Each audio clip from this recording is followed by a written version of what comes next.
में एक बार फिर कोरोना केसेस में मुसलसल इजाफा हो गया। मस्बत केसेस की शरह 3.79% तक पहुंच गई।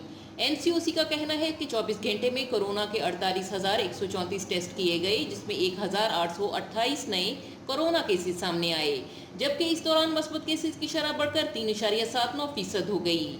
National command and operation centre ने बताया कि मुल्क में कोरोना से मुतासर अफराद की तादाद 9,69,370 हो गई और एक्टिव केसेस की तादाद 36,454 है, जबकि 9,11,383 अफराद कोरोना से सेहतयाब हो चुके हैं। इस वक्त सिंध में कोरोना केसेस की तादाद 3,45,269, पंजाब में 3,47,793, खैबर पख्तूनख्वा में 1,39,162 और बलूचिस्तान में 27,781 हो गई, जबकि आज़ाद कश्मीर 20,811 और गिलगित बल्तिस्तान में 6,769 अफराद कोरोना से मुतासिर हो चुके हैं। एनसीओसी के सरबराह असद उमर ने कहा कि मसनूई जहानत के मॉडल चौथी लहर का खदशा जाहिर कर रहे हैं। अब कोरोना की चौथी लहर के आगाज के वाज़ेह इब्तदाई आसार नजर आ रहे हैं। एसओपीज की नाकिस तामील, मुख्तलिफ इकसाम का फैलाव, खसूसन भारतीय इकसाम का वायरस के आदाद-ओ-शुमार जारी कर दिए हैं, जिसमें बताया गया कि 24 घंटे में मुल्क में कोरोना के मजीद 35 मरीज इंतकाल कर गए, जिसके बाद कोरोना से मजमूई अमवात 22,555 तक जा पहुंची।